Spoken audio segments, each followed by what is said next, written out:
Alright guys, Hayzink here, welcome back to the channel for another dislyte video, and today we are going to be focusing on a character who I guess is a free to play character. He is a character you can get absolutely free of charge, and if you have not already been awakened to the power of this character, I'm about to open your eyes to him right now. So the character we're going to talk about is going to be the one and only Lucas. Now Lucas is a fantastic character. He is absolutely fantastic for a variety of reasons, okay? So what we're going to do is we're going to talk over his kit, and then I'm going to go into a specific stage just to show you exactly why Lucas is as good as he actually, as I think he is, okay? So first of all, we're going to talk about his level 3 skill. His skill is called Pillar of Light. Attacks all enemies 3 times, dealing total damage equal to 90% of attack. Now this is at base level, obviously. With a 40% chance of each strike dispelling 1 buff from the target and reducing AP by 10%. Okay, now you can see here that level 2 will increase it to 95% damage. Level 3 is a 50% chance of triggering his cleanse, okay? His cooldown reduced by 1 turn at level 4.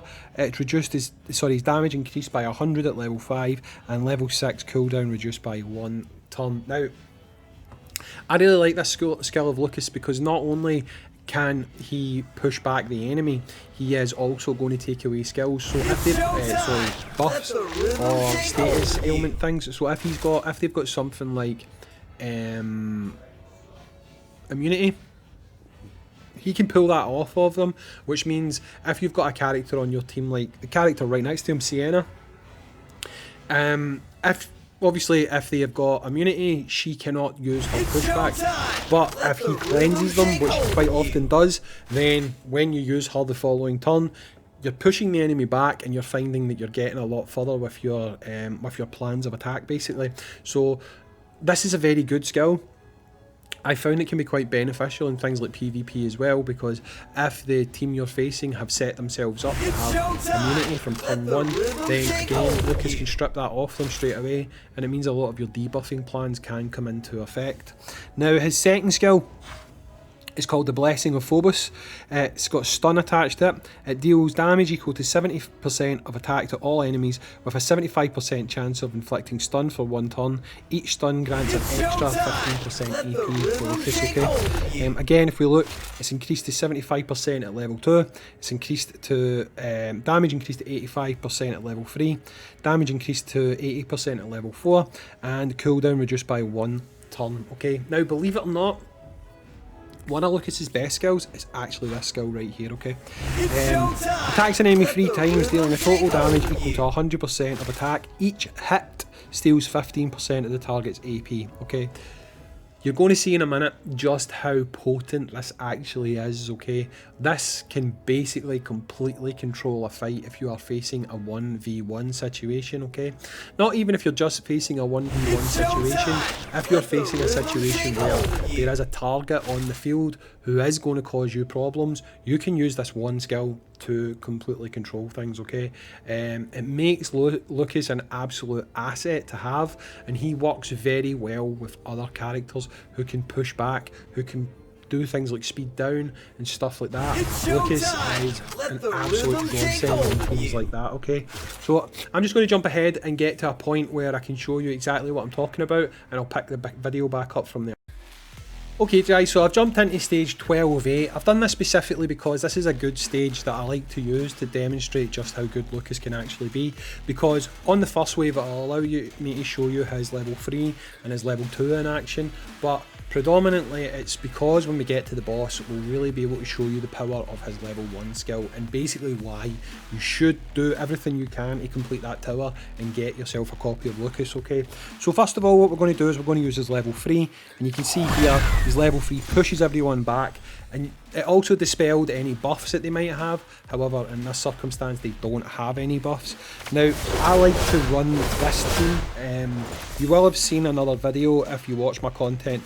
I will link it up below in case you haven't, of me beating this stage on Purgatory mode using this exact comp.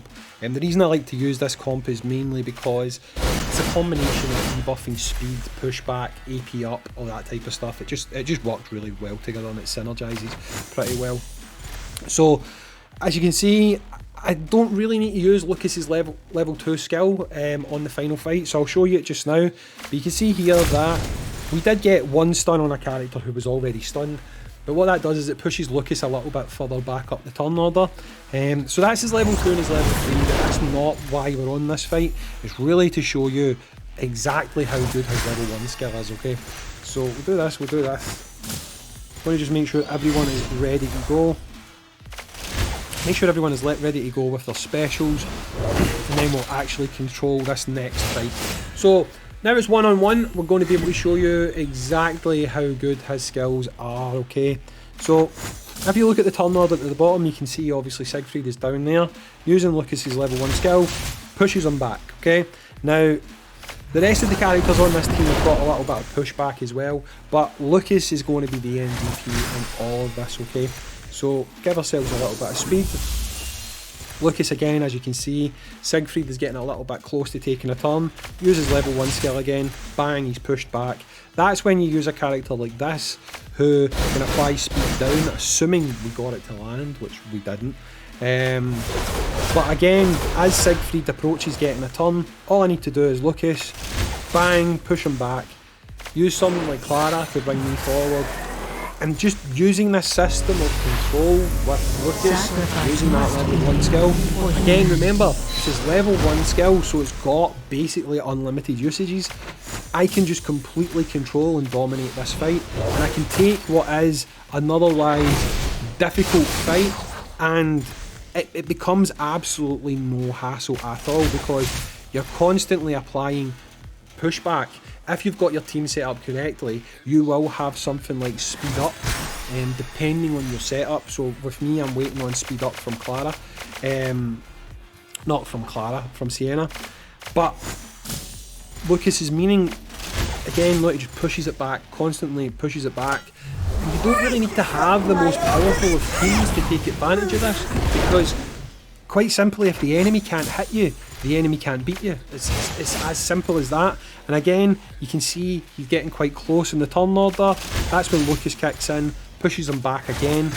And this cycle just repeats itself. This cycle just keeps repeating itself. And it's going to mean that I continue to get attacks. Now, he will get an attack here, as you can see, and this attack can do a little bit of damage. But as long as it doesn't kill anyone, you're back to the stage of Lucas being able to control the fight. You're getting more attacks in, you're going to have chances for your characters to build back up their level 3 skills. So if it's someone like Clara, you're going to get the chance to heal again.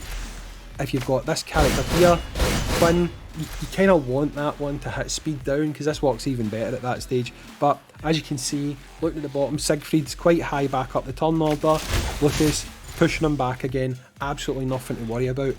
So if you have not got yourself through that tower mode, I know it can be daunting, I know it can be difficult, but try to focus on it, try to get yourself up there, because having a character like Lucas for free is an absolute godsend, especially if you are a free-to-play player, and you will get past content. I mean, he will help you beat stages that you were struggling to beat before, and he is an absolutely fantastic character. Like I say, he's got a lot of utility for things like PvP, with stripping buffs and stuff like that. He can be paired up very well with other characters that debuff the enemy, and overall, I just feel like he is a fantastic character. He'll do a lot for your team, and he doesn't really need any investment, because that level 1 skill is going to be absolute clutch for you without having anything into it. Again, look, level 1, no investment whatsoever. He's just going to continue pushing the enemy back, allowing you to take more and more turns, making him an invaluable asset to any team. But anyway guys, that's my look at Lucas. Like I say, if you haven't got this character yet, try your best to see if you can unlock him, because he really will help you push on in this game, and he is free at the end of the day. Anyway guys, I've been Hayzink, thanks for watching, and I'll catch you on the next dislyte video. Peace out dudes, and I'll see you later. Bye bye.